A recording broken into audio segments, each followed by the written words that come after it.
probably on the third page or thereabout. Yeah, page 5.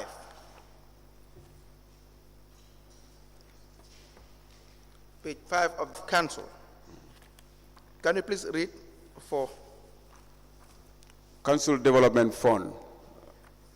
A council shall keep a development fund into which A, all revenue generated by the council shall be paid, B, from which all liabilities failing to be discharged by the council shall be discharged. Yes. Now, we don't have a revenue account in Brikama Area Council. Yes. Why is that? It is obviously important to have a revenue account, and it's a deviation from the. Why is it important to have a revenue account? It is important so that you can manage the revenue, especially the income. Yes. Much better than if you have several accounts. Yes. Being used for accountability. Receipt of what I say is accountability. It's much more easier to know exactly what you have in this account in relation to the revenue you collect, and you can definitely account for it. Yes. You are supposed to provide or prepare a bank reconciliation. We'll come to that. Of course, I know the finance director office, but I mean, you as a CEO, it must happen in the financial statement. But if you don't have one revenue account, and the problem we see is all these accounts, for the most part of these accounts, you will see revenue can really be deposited into this account. So you can't even trace or account for the monies that have been collected by way of revenue in a given year. You can't. It's difficult. Yeah, it is difficult. But there are also underlying reason why sometimes. Let's first talk about it, and then you can tell us the reason. Why did you not know that there should have been a revenue account? We know, and that's why I want to get into. No, not we. As the CEO, Mr. Jonga. I know, yes. Why did you not make sure that there was a revenue account? First, like I said, I inherited this number of accounts. True. And again, you have a scenario where it is extremely difficult to close down these accounts. Okay. At some instance, we have a recommendation from the audit. Yes. To close, which is National Audit Office, to close some of the accounts. An attempt was made. Yes. To close some of these accounts. Yes. But probably due to the internal policies of the banks will not be willing to pay you their operational trade license fees to any other bank other than their own bank. So this is one of the challenges that we will face. So ultimately, you'll have an account that will maybe partially be dormant, not active, just for the sake of receiving. Sorry, I did not get that point, Mr. Jonga. You said the taxpayer will say he cannot pay his money into your account? No, the banks. Let's say the banks will have branches within our jurisdiction. Yes. And they are supposed to pay, they're expected to pay yearly trade license fees. Yes. To the council. Yes. And probably it could be the policy of the bank not to pay their operational. It cannot be, Mr. Jonga. Well, this has been the reason that we are given, and this is what I'm no, reporting. You can challenge it, because the banks are under the laws of the Gambia, and you are an independent institution that is required under the law to collect tax, and they don't have a choice or a right to refuse you to direct them to pay into a designated account. Well, it's good that has been said here, but it's because you did not find out. If you did find out, you will know that the banks have no right to condition you. Well, that has been the norm. That has been the norm, and then they will say, we will only pay to your account with our bank, and most often that explains why these accounts are dormant. So we only operate, the account when we want to have access to the revenue that is paid into that particular account. Council, proceed. Thank you. Any question to the witness before I proceed? Yeah. Thank you. Now, back, Mr. Jonga, in addition to what the chairperson has said, do you have any other reason why you did not operate a revenue account apart from that one?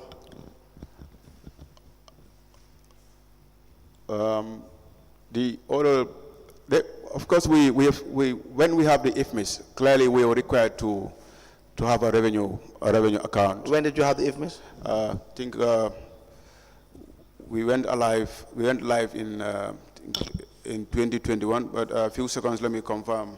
Right. When did we went live?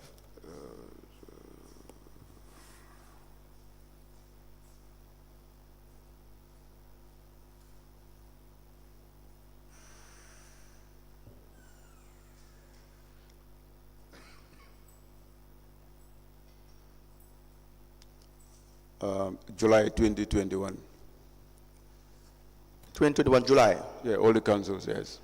Now, my question is again, is there any other reason why you could not operate a revenue account?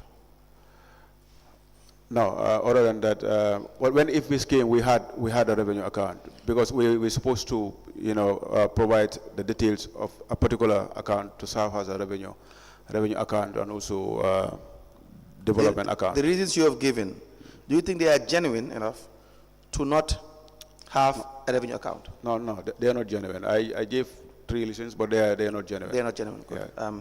Thank you for that. So again, the idea that there was no revenue account is a failure on your side as CEO. Yes. Correct, sir? Yes, sir. Now, that has generated so many problems because then when we have these revenue collectors and then they go, I think they maintain cash books.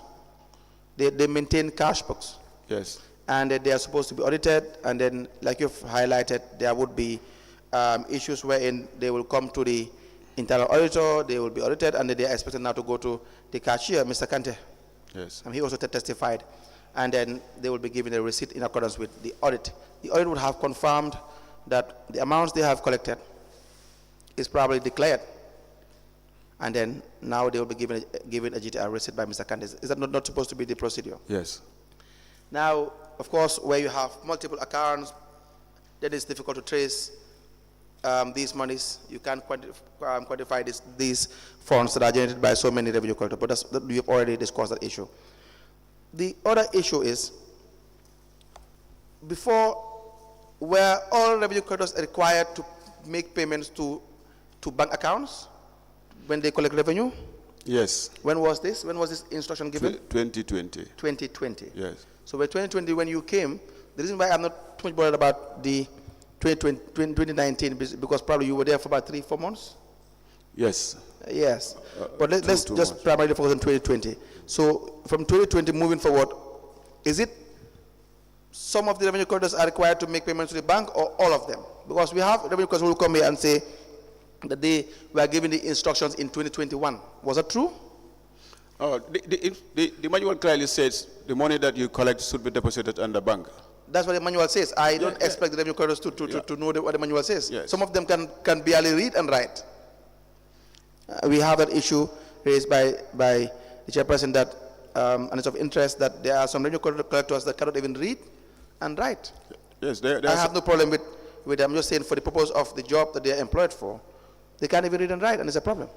Yes, because part of the criteria for employment is that the person must fulfill the minimum satisfactory evidence to perform the duty. Yes, and so what grade are these revenue collectors mainly?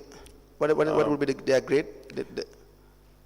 I know there were orders. There was a point when we were given a delegated responsibility to appoint on grade 5.1. Yes. And that was reversed to 3.1. Yes. So any recruitment that happened during the period 2019 to January 2023. You appointed them. Yes. And so why would you appoint someone that can read and write?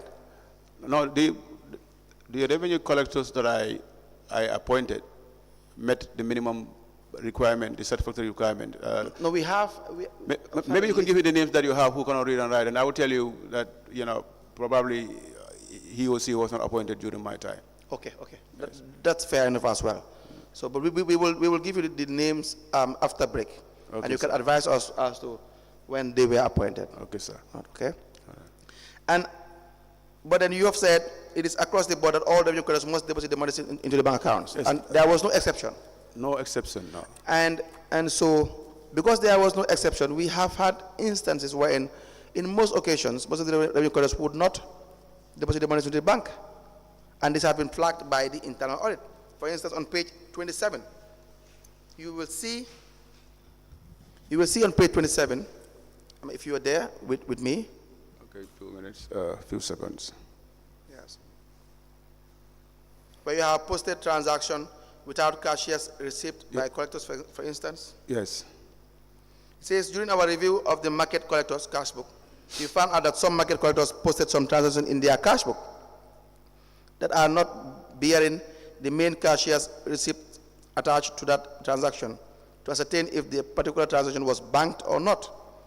Now, for this instance, there was a total of $25,880, which was collected by various collectors of the market unit, but no receipt from the main cashier were attached to those transactions. For instance, you have Kadi Jawara, you have, again, Kadi Jawara, you have Fado Sambu, Fado Seka, Mariama Bangura, and the list goes on. You have Fansu Bojang. For Kadi and Mariama Bangura, the amount is 31,540. And you have Fansu Bojang. Do you see that? Yes. In 2021, Fansu Bojang amount went all the way to $1,847,000. That's really huge amount. Yes, I think I'll start with Fansu. I think he was able to produce bank statement indicating this deposit. These deposits. What he has not been able to do is to get the copies of the deposit slips. But these deposits were traced in the bank statements. Oh, that's not correct. All these monies were not traced with respect to Fansu Bojang, and we will give you the numbers because Fansu testified as well. And then it's clear that all these monies could not be traced. Okay. And if you turn to page 30, you have suppression of revenue from the market unit, $70,000, and value properties, $847,415.24. We will now discuss after, at some point, with respect to the charges and all that, but strictly with respect to these monies that were highlighted as suppression. You see Yankuba Kujabi, all these amounts, and the list goes on. So what have you done with respect to these findings?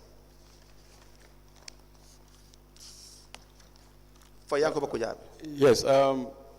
Was there anything done? With the 70,000 that is indicated here, I think there was a subsequent report from the internal auditor clarifying that it was an error to indicate $70,000. I think it was 62. Yes, that's true. That's true. If I can remember. That's very correct. He provided a rejoinder regarding that finding. But the bottom line is there were monies that were outstanding. Yes, like I stated earlier on, I keep repeating this. Yes. And that's why I have indicated in the memo that no cash submission to any authority under any circumstances. Yes, true. So it happens like it is indicated in the observation. Yes. That these monies are brought to the management for the purpose of emergency expenditure. Yes. And now, as a CEO, I do not have in my vocabulary what you call emergency expenditure. There cannot be an emergency expenditure. Exactly. And then anyone who has worked with me will tell you I have zero tolerance for spending revenue directly from collections. You will find out. Yes. You'll find out about that. We have received evidence contrary to what you are saying. Okay, that's fine. Yes, but we will find out. I will just want to take your word for it. We will have the opportunity, of course, to put up your case. We have had really evidence regarding you yourself derogating from these functions, but that's just evidence from witnesses. We will hear you out when we present you with those evidences. My take is, what was done in this case? This $2,000? I think a letter was written to Yankuba to pay off this amount. Was it paid? I will have to confirm with the office. It was not paid. Only a letter? Do you think that's sufficient? No, that's the instruction to pay. Yes, but do you think that's sufficient? Well, that's where you start, if giving instructions for the payments. So you cannot communicate to him verbally to pay up this amount. You have to officialize it, and that's what I have done. I'll confirm whether if that is. My worry is this was in 2020. Yes. We are in 2024. You would have been in a position to tell the commission what exactly was done and whether the money was recovered or not. I'm human. I might not be able to remember every single issue that's fair enough, Mr. Jonga. We will give you time for that as well. We will ask that the chairperson gives you time to come back and tell us about the report on page 30 regarding the report on page 30. So we'll discuss that when you come back. Is that fair enough? Is that what you asked? Yes, sir.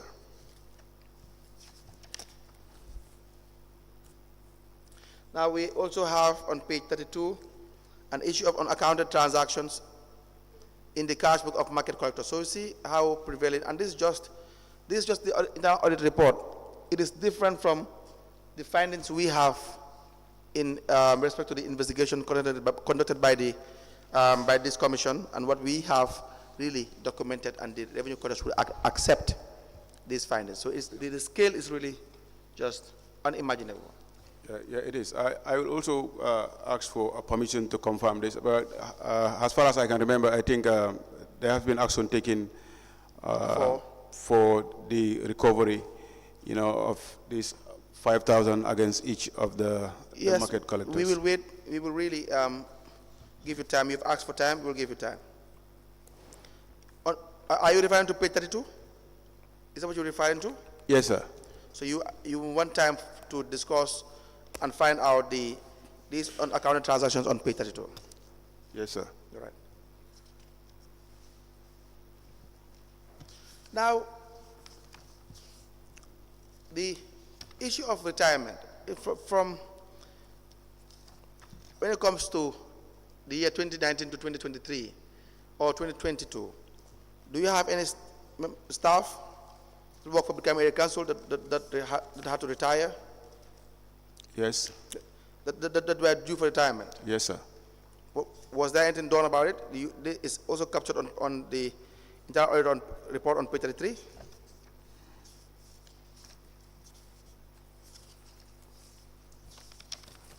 Is anything done? Yes, there was a communication to send these staffs on statutory retirement. Yes, after attaining the age of 60. Yes. So did you regularize that? Yes. That issue? Yes. How many people do you have the list of the people that were due for retirement, and whether in fact they were really? We have 3 on the list here, so they are no longer in the service of council. When did they retire? I'll have to check their letters, but I know letters were sent to all of them. Before I left, they were not in the service of council. Right. Any questions? The issue of the auction, we have decided that we will leave it until you come back with the necessary information. Okay, sir. Is that not the case? It is captured, but we will have to leave it. Any question with respect to these issues for 2020? Mr. Jonga, the report also highlighted the issue of impress. Yes. Yes. Do you have proper procedure set for the purpose of disbursing impress? We rely on the manual to disburse imprest. Sorry? We relied on the provisions of the manual when it comes to the issue of imprest. Now go to the manual and tell us so that I can ask you the question I want to ask you.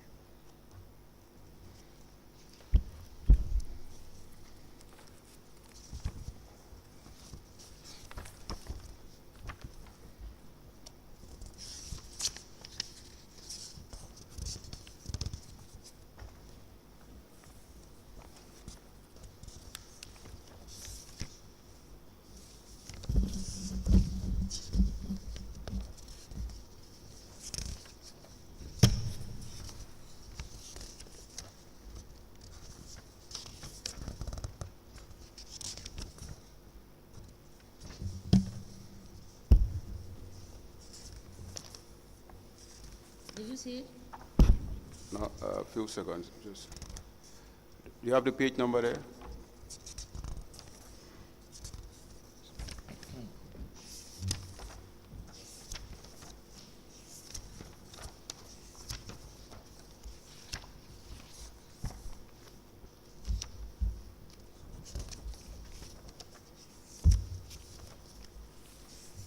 Go to page 25.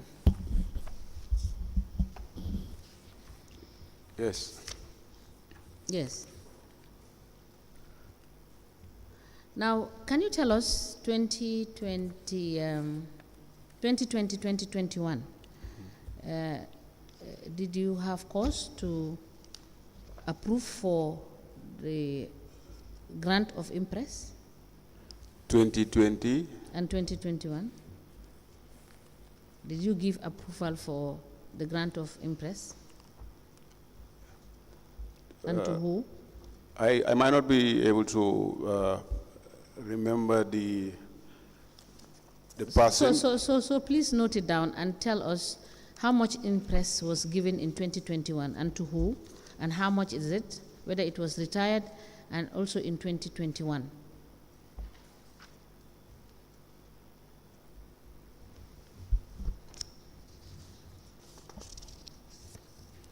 Please note that. Impress in 2020 and 2021.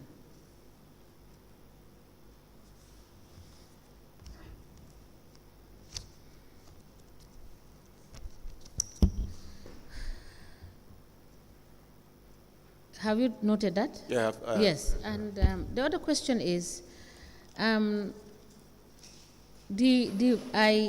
believe that you are aware that you are supposed to have custody of all the revenue books, right? By the As director provided for in the manual, and how you need to treat these receipt books. The director of finance keep custody of the revenue earning books. All right? As per the manual, yes. Yes. Now, are you aware that receipts are issued by the principal cashier that are not supposed to be issued to collectors? Are you aware of that? Yes.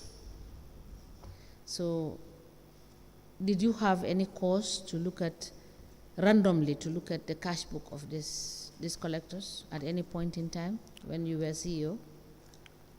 Yes, that's a point I do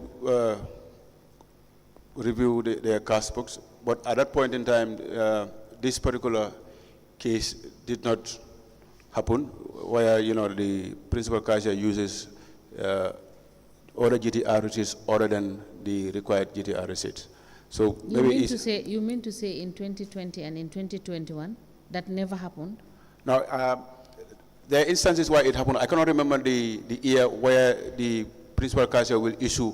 Now, let me tell you, as a matter of fact, based on the cash books we have received, throughout, we have noted that the principal cashier, Mr. Canton Kante, will issue receipts that are not authorized to be issued to the collectors, confirming receipt of funds collected from the taxpayers. For which year? For 2020 throughout. It is from 2018 to 2023. There are cash books. I know there are instances when we ran out of. Okay, no problem. We will give you. We will. But again, those instructions are not from my office. So it could happen that they will take individual decisions to instruct the principal cashier to issue those receipts. No problem. But we will give you evidence of the magnitude. Yes. Of the gross violation of what is contained in the financial manual. Okay. And that has really undermined your ability to be able to reconcile your revenue and your expenditure. Is that not the case? Yes. Thank you. We may rise for lunch.